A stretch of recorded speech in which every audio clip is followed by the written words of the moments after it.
Are the Lakers happy with their offseason? Jeanie Buss recently did an interview, and she kind of goes into some detail about her thoughts about the Lakers offseason. And we're going to break that down here today. Before we continue all of that, please do me a big favor and subscribe here to the channel. I apologize about my voice. I can't right now at least tell how bad, potentially bad it sounds, but I do apologize truthfully.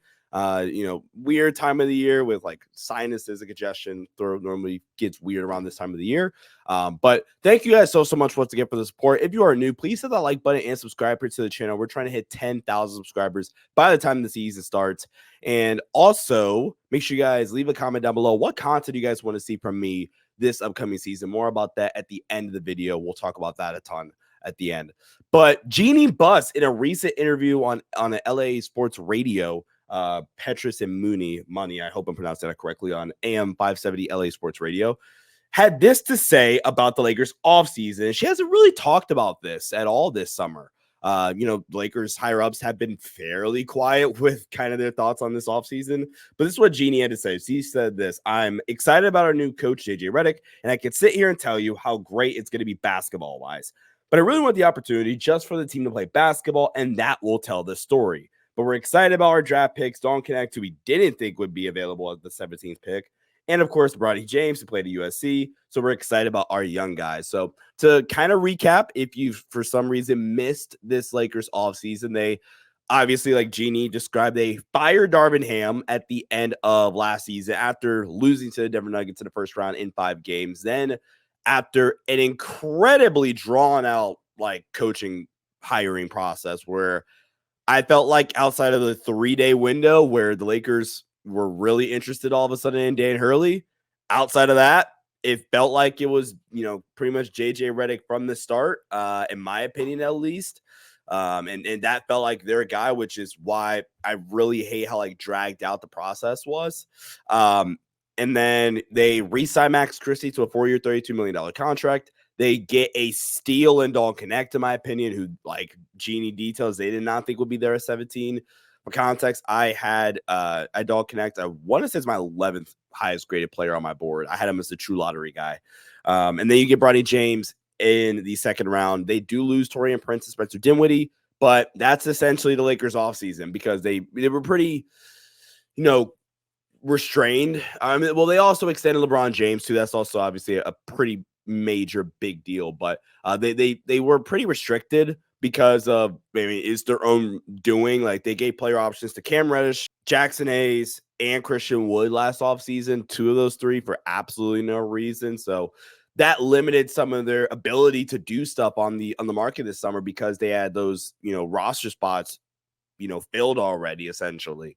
But should the Lakers be excited about this? So one of the things I do, for example, for my in-depth preseason power rankings, going over every single team on my personal channel, Sports Headline Show, make sure you guys go check that out as well.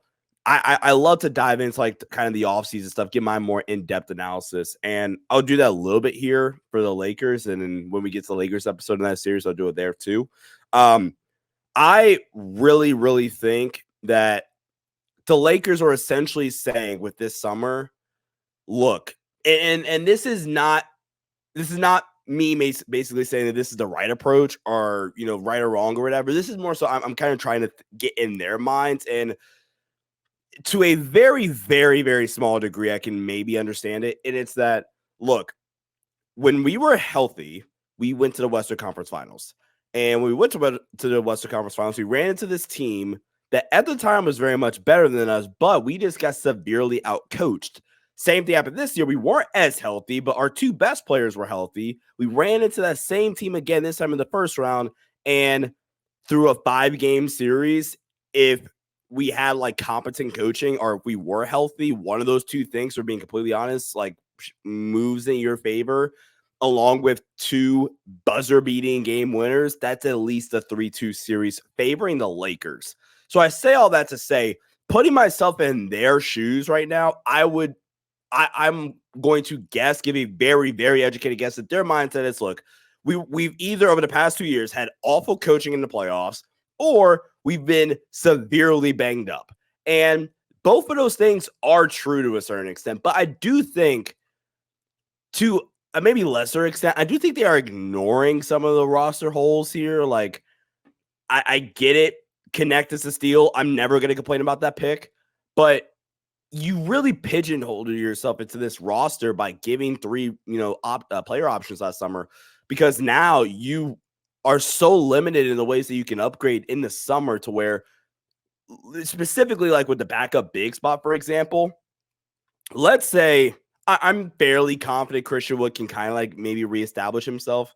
It's Jackson Hayes, so I'm like, okay, I think this is just who he is, right? But let's say we get last season Christian Wood and last year Jackson Hayes. So because you gave those guys player options, right? You have to see this be bad again before you can even try to correct it, right?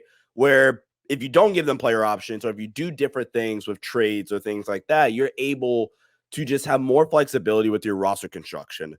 And while I think in a vacuum, what the Lakers have done this offseason has been fine, like I'm cautiously optimistic about JJ, for example. I love the Don Connect pick. The Bronny pick is what it is. Like, it's fine at the end of the day. I love Max. I love Braun. I think, you had to do what you had to do to get those two guys to stay.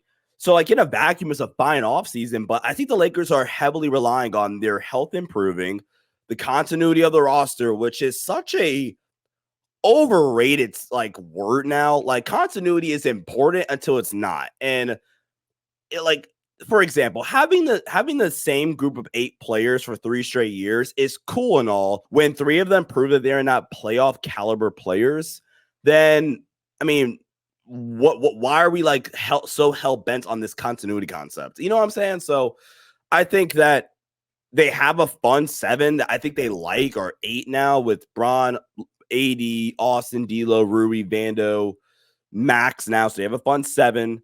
Dalton 8. I think that's really when you continuity, you add Dalton to the mix, and Gabe too.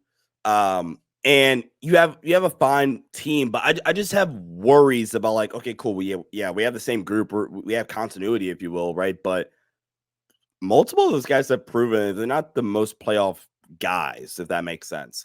And then also, I think this team is heavily reliant on health too.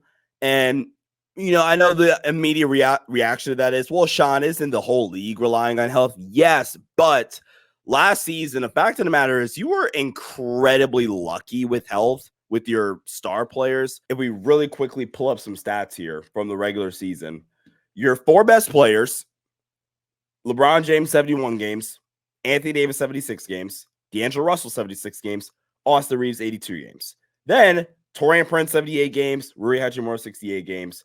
Max Christie technically played 67 games, even though he never really had a role. But I bring that up because you're relying on, like, health from your role players. And, like, Vando, yes, Vando played in, 22 games. That he was only fully healthy for like 10 of them. Vando played in 29 games. Rui had some weird health issues at times. Cam Reddish was banged up a lot. Christian Wood banged up a lot. Gabe Vincent played 11 games and then the playoffs. So yes, it sucks your role players were injured, but I'm not so sure that LeBron James and Anthony Davis are both going to play 70 plus games again. So as cool as it is that, hey, look, is Vando going to play 29 games again next season? Probably not. Is Gabe Vincent going to play 11 games next season again? Probably not. As cool as that is, and with kind of the thinking I said going back to the front office earlier, I can understand it a little bit. I just wouldn't put all my eggs in one basket that, like, your guys are going to be that healthy again, because at the end of the day, your 4 best players all played 68 plus games. So you are healthy at the end of the day. Actually, 68, I'm lowballing it. They all played 70 plus games, your 4 best players. The role players are really banged up, yes. But that kind of gets balanced out or leveled out, if you will, right? Because 4 best players super healthy, role players hurt. Okay, it is what it is. So I don't know. Should the Lakers, I guess phrases with a question. Should the Lakers be happy with the offseason?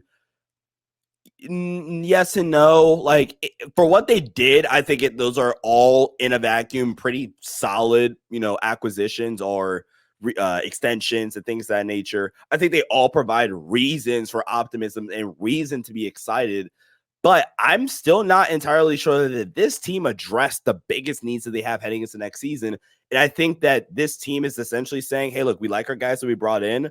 So, yeah, we're just going to get 70 plus games from all four of our best players again. And I don't think that's realistic. And I don't think the Lakers have done a great job at kind of giving themselves more margin for error. I think this team actually has a pretty small margin of error. All that matters, though, is that Bron and AD gets to the playoff healthy, because if they get to the playoffs healthy, that's all that matters. I could give two shits less if they're the 8th seed or they're the 4th seed, as long as Bron and AD are both healthy come playoff time. But like I said, guys, I wanted to talk about some of the plans for the season. So I want to open up to you guys. What content do you guys want to see from me heading into this upcoming season, whether it's NBA content from my own personal channel, obviously Lakers content? I have some ideas. Like, one thing for sure that's going to happen, I'm going to be doing live shows. I've gotten some requests about that, live shows / podcast. I want to like kind of fully flesh those ideas out. But those are going to happen once we get closer to the season, probably around preseason. Actually, I'm not even gonna say that. Probably not preseason, but like once the season really gets started, that will happen. I wanted to wait for the season. I don't think it makes a ton of sense to like do a live show on August 30th at the time of this recording. So, let's build the channel up some more, that we can really start the live shows. That's just my opinion. Let me know what you guys really want, though. What content do you guys want to see from me this upcoming season? I'm really excited about this upcoming season, guys. I'm giving it everything I got, and we'll see where this goes. So make sure you guys hit the like button and subscribe here to the channel. Follow me on X/Twitter at Sean_DAVI. Thank you guys so much for watching. Hit the like button once again, and I'll see you guys in the next one. Peace out.